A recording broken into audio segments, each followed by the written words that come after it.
This is Finance Underground, my dad, and I'm Zatchat. My latest video, I thought you had a Rubik's Cube. It's inverted. Yeah. But today we're going to talk about bucket number 1 in the financial plan. You know what bucket number 1 is? Planning. Planning bucket. Okay, so Because how do you start with everything? You make a plan. That's right. How do you start a war? You make a plan. It's good. Very good. It's a good one. We're not going to start any wars, hopefully. What do you mean there's our world war? So, right, we're going to start with a plan. Okay, so the planning bucket, and it's also, this is the collection bucket. This is where all the money comes into, and we're going to make a plan, and then we're going to distribute it from this one bucket. You gotta make sure this one doesn't have any holes in it. Yeah, this bucket, the only hole in this bucket is the main one coming out according to the plan, right? So this is going to include 3 plans, actually. We'll go through, talk about each one of the 3 plans that's in this bucket, and then we'll go through how the money is distributed and where the money physically lives. In our family, we, just for simplicity's sake, we use a single checking account for our Family. bucket number 1 and our monthly plan or our monthly budget. You could very easily take your planning and distribution bucket and have one checking account there, and then your money could go into your household budget and have a separate checking account just to kind of separate those out if you wanted to. I think it's easier to have one big bucket, just to rather than like here, there, here, Just there. one thing less to keep track of. Yeah. The nice thing would be to separate the bucket. So when this money goes into the household budget, that's money you know you can spend. It's physically separate from the other. That would be the nice thing about it. But then you have 2 checking accounts that you have to keep track of. So it's a preference thing. Yeah. At that point. So plan number 1 in the planning bucket is your life plan. What are you trying to accomplish? What are you trying to accomplish with your money, Zach? Become a millionaire? I don't know. Yeah, you want to become a millionaire. That's a good goal. Not be broke. Pay for Not be things. broke. Be able to pay for things. Those are good goals. Live a life. Live a full nice of life. fun. Full of fun. A fully featured life. Good goals. First class. Yep, those are good goals. And so that's kind of what we want to establish. The first thing we want to establish is your life goals.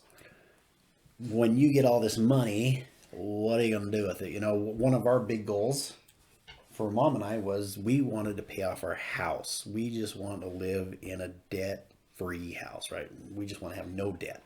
Yeah. No debt. Just the So bills too. that's been a goal that we've been able to accomplish, and it's pretty darn awesome, actually. Yeah. And so that's been nice. So first thing we want to do is we want to kind of decide what's the ultimate goal. Where are we trying to end up with this?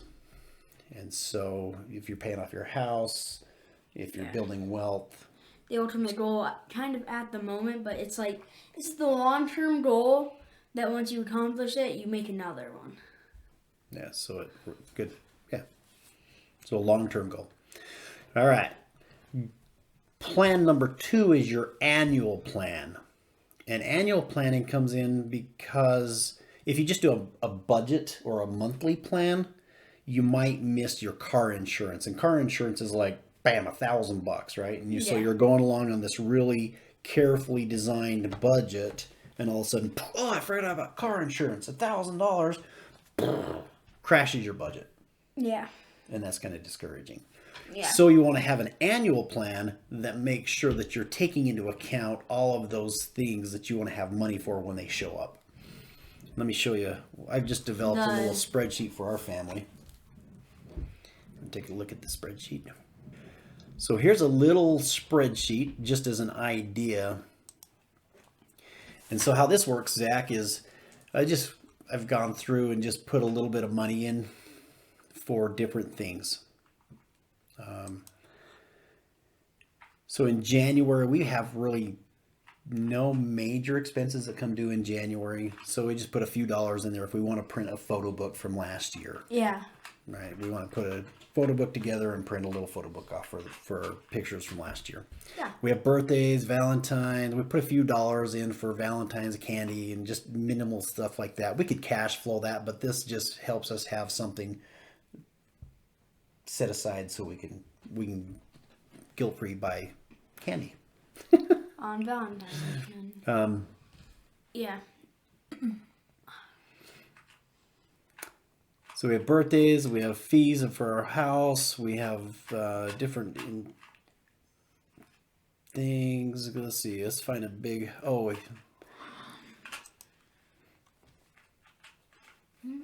So the idea behind this spreadsheet is that you can just go through and this calculates at the bottom the monthly. So this shows us we need to save $90 a month to cover these expenses. And so if we save $90 a month throughout the year, Then when we get these expenses, then they're covered.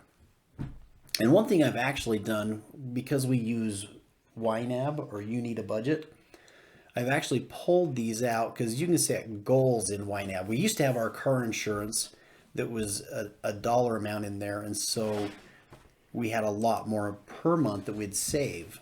Yeah. But with YNAB, we can actually do a goal. And so I've bolded these and I've pulled them out of the spreadsheet. So we save $215 a month as a goal in YNAB. So we remember that YNAB pops up and says, hey, you need to save $215 a month. And it shows yellow if you don't accomplish that goal, if you don't put that money aside. Yeah. And so we've just pulled out some of the big ones, just some money. So we have a little bit set aside for some of these things. Yeah. Car insurance, Christmas, clothes money, for back to school money. So we have a little bit of money set aside that we can use. So that's our annual plan. Yeah. All right. We're back. What do you think? I I like think- spreadsheets. I mean, sometimes it gets confusing looking at all the. Whoa, that's a lot of statistics. Lots of numbers. Yeah. They're awesome. Okay, so annual plan. That leads us to our monthly plan. And a monthly plan, most of the people call it a budget. And it's your household budget. This is a predetermined amount of money that you set aside for your groceries and your gasoline and whatever expenses that you have throughout the month. Yeah. And we use YNAB to track that. And we did a video earlier on YNAB, how you use it a little bit, how you can reconcile with your bank account. So we'll put a link in the description for the video for YNAB. But that's your monthly budget. So you have your planning, your life plan, your annual plan, your monthly plan, and then how do you distribute this money from your checking account. So it's one physical checking account that all the money comes into, and then the money, we use the same checking account for YNAB, and YNAB tracks our monthly budget, and then the money goes, money that's predetermined to go into our financial plan, our life plan, starts to flow down that bucket. So we're number 1 goes to bucket number 2, which is $1,000 cash. So To number 3, which is kill debt. Number budget 4. number 1 is pretty much a budget, in a way. Yeah, it's your budget. It's your plan. It's So So you got your budget and everything paid, and then once you have that going steady, you go to bucket number 2, Right on. which is $1,000 savings. $1,000 savings. So How are you gonna save $1,000? that's bucket number 1. 1 checking account, 3 plans. So after you have your budget going steady and you start going in bucket number 2, the thing is, you keep doing that budget thing and you put away, even 10%. Just start. Well, you have putting it away. $1,000. So anything that's not going to your monthly budget, you're pumping right into your Yeah. $1,000 to fill it up as fast as you can. So we'll have a video on that actually. We need to cover the home budget, which like I say, we covered a YNAB, kind of how to run YNAB, but your home budget is your own budget. But I think we're done with this video. What do you think? Yeah, I think it's a bit long. Yeah. 14 minutes. Time So- flies when you're having fun. Yeah. You guys didn't even realize 15-minute video we get. So just remember that your money is making someone rich. Let's make sure that it's you. Yeah. Because Isn't it's going to make that's somebody your rich. motto thing, huh? Yeah.